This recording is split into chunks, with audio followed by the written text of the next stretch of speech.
के बारे में मेरा मन किया कि आप लोगों से चर्चा करें, जनता के बीच में जो मुझे लगा वो बातें जानी चाहिए। तो सबसे पहले तो मेरे मन में एक सवाल उठा कि जब 2018 से लेके 23 के बीच में विधायक था, तब ये जो माननीय यूनुस खान जी हैं जो विधायक, इन्होंने जनता के लिए एक विज्ञापन नहीं दिया। चुनाव के दौरान ये आए और लगातार ये कहते रहे भ्रष्टाचार हुआ है, भ्रष्टाचार हुआ है।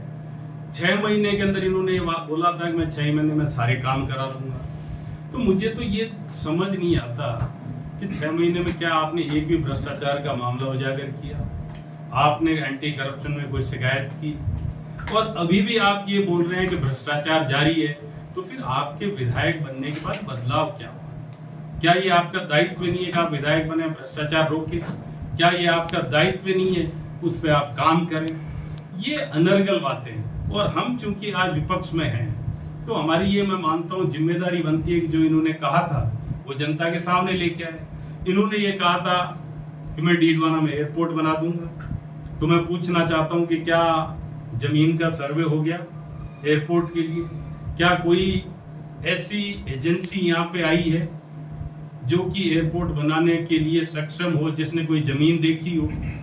या आपने खोखले वादे किए थे, धनबल के आधार पे आप चुनाव जीत गए, और इसके बाद में लोगों की जो उम्मीदें हैं उनसे आपको कोई सरोकार नहीं रहा। कभी मैं एक दिन इनका इंटरव्यू देख रहा था, तो एक कोई पत्रकार जी है, मुझे उनका नाम ध्यान नहीं आ रहा, उसको बोल रहे थे हम तो इधर के भी नहीं है, हम तो उधर के भी नहीं है, हम तो बीच वाले हैं। अब इसके क्या मायने हैं? अभी कुछ रोज पहले बोल रहे थे उसी दिन कि जनता बोलेगी तो मैं झाड़ू लगाऊंगा।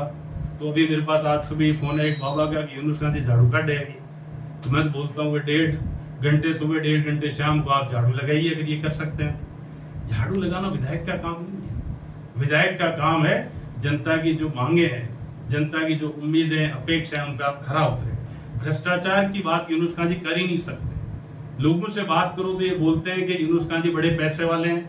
मैं पूछा कैसे पैसे वाले? वो तो मंत्री रहे। क्या मंत्री बनने से आदमी पैसे वाला बन जाता है? लोगों के बीच में ये धारणा कैसे है कि यूनुस खान पैसे वाले हैं?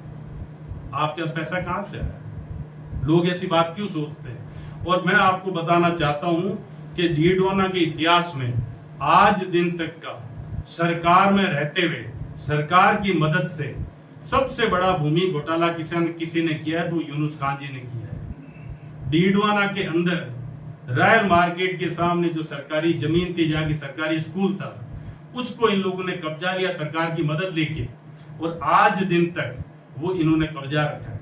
अगर इनकी नीयत ठीक होती तो उसकी जो वर्किंग कमेटी है उसके अंदर वो कलेक्टर को डाल सकते थे, एसडीएम एडीएम को डाल सकते थे।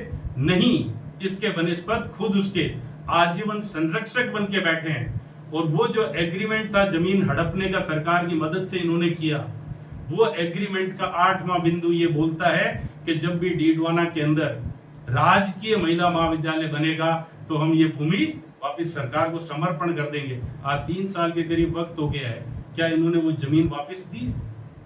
यूनुस खान जी को ये जवाब देना पड़ेगा। क्या आपने एयरपोर्ट बनाने का वादा किया था वो पूरा किया? क्या आपने वो एग्रीमेंट जिसमें कि वो जमीन आपने सरकारी अरबों रुपए की कब्जा ली और आप उसके संरक्षक बन गए, वो आपने वापस सरकार को दी है? और बड़ी अजीब सी बातें हैं। बोलते हैं कि मैं धन्यवाद देना चाहता हूं वसुंधरा राजे को, जिला बन गया। वसुंधरा राजे के टाइम से एक जिला बना था, प्रतापगढ़, और ये यूनुस खान जी उस वक्त मंत्री थे। और मेरे पास ये जानकारी ये गए थे वसुंधरा जी के पास, मैडम मैडम मेरे भी जिला बनाओ। मैडम ने बोलते यूनुस चुप, मंत्री बना दिया ना। तो यूनुस खान जी ने आवाज नहीं उठाई। इस तरह के लोग हैं। काम करने के लिए आपको क्षमता चाहिए। क्या ये अस्वीकार कर सकते हैं इस बात से कि डीडवाना में एसपी नहीं बैठता? क्या स्वीकार कर सकते हैं कि आज पुलिस लाइन नहीं है, यहाँ कलेक्टर नहीं बैठता, यहाँ पे जिला परिषद का कार्यालय नहीं है, यहाँ नगर परिषद नहीं है, जिला अस्पताल नहीं है? यहाँ मेरे ही कार्यकाल के दौरान 132 का जीएसएस बना, इसके अलावा लोरोली जीएसएस बना, बिरांगना जीएसएस बना, खोजास जीएसएस बना, दुदोली जीएसएस बना, सेरानियाबाद जीएसएस बना। कल ये बोल रहे थे 2 दिन पहले सेरानियाबाद जीएसएस तैयार हो चुका है, इनको जानकारी नहीं है। वहां अभी तक पावर ट्रांसफार्मर नहीं आया है। मैंने जो काम करवाया, मैं आज दिन तक उनकी रिपोर्ट लेता हूँ उस काम की क्या स्थिति है। मैंने जो सड़कें सैंक्शन करवाई उनकी लेता हूँ। इनको कहीं कोई जानकारी नहीं है। इतने सारे कार्यालय खुल गए, उसके बाद बोलते हैं कि वहां पे खड़े होकर कलेक्टर ऑफिस में बोलते हैं कि ये जनहित में नहीं है। क्या डीडवाना जिला बनना जनहित में नहीं है? यूनुस खान जी के लिए जनहित में नहीं है, क्योंकि इनके लिए जनहित में तभी होता जब ये स्वयं मंत्री बन जाते। इनको पता ही नहीं मंत्री काम कैसे, मंत्री नहीं विधायक काम कैसे करेगा। ये विधायक बन के अब डिप्रेशन में चले गए। इनको समझ नहीं आ रहा मैं काम कैसे करूं। लोगों को उल्टी सीधी बातें कर देंगे, 6 महीने में फला करा देंगे, फला करा देंगे, आज कुछ करवा नहीं पा रहे हैं। तो मेरा आप लोगों के माध्यम से एक और आरोप लगाया कि चेतन डूडी ने पाप किया है, उनको गंगा नहाना चाहिए। और उन्होंने बोला कि वो कहीं बोटिंग कर रहे थे। मैं बोटिंग जहां कर रहा था उस जगह का नाम भांगड़ा नांगल डैम है, और वो नदी जो थी वो सतलज थी, उसके अंदर ब्यास का पानी आता है, और 40,000 स्क्वायर किलोमीटर के अंदर किसानों को वहां से खेती के लिए पानी मिलता है। यूनुस खान जी को जानकारी नहीं। और गंगा जी का नाम लें, ये यूनुस खान जी को कहीं शोभा नहीं देता है। गंगा माँ का नाम लेते हैं कि प्रायश्चित करना चाहिए। यूनुस खान जी के अधिकार नहीं है कि हमारी धार्मिक भावनाओं को कहीं पे भी ठेस पहुंचाए। इनको मैं बताना चाहता हूं, पाप अगर किसी ने किया तो यूनुस खान ने किया है। इनके जब ये मंत्री थे, डीडवाना से विधायक थे, तो पाकिस्तान जिंदाबाद के नारे डीडवाना में लगे। डीडवाना के लोग उसको भूल नहीं सकते। ये जब यहाँ से मंत्री थे, विधायक थे, तो डीडवाना में मकान तोड़े गए, दुकानें तोड़ी गई, मालियान सब्जी मंडी तोड़ी गई, और मैंने वही मालियान सब्जी मंडी वापस ही नहीं बनवाई, 2 मंजिला बनवाई।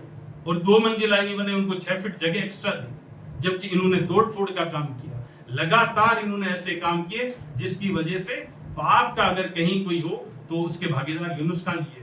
मैं आपको बताना चाहता हूं, उन्होंने पावा, मंडूकरा, खाटू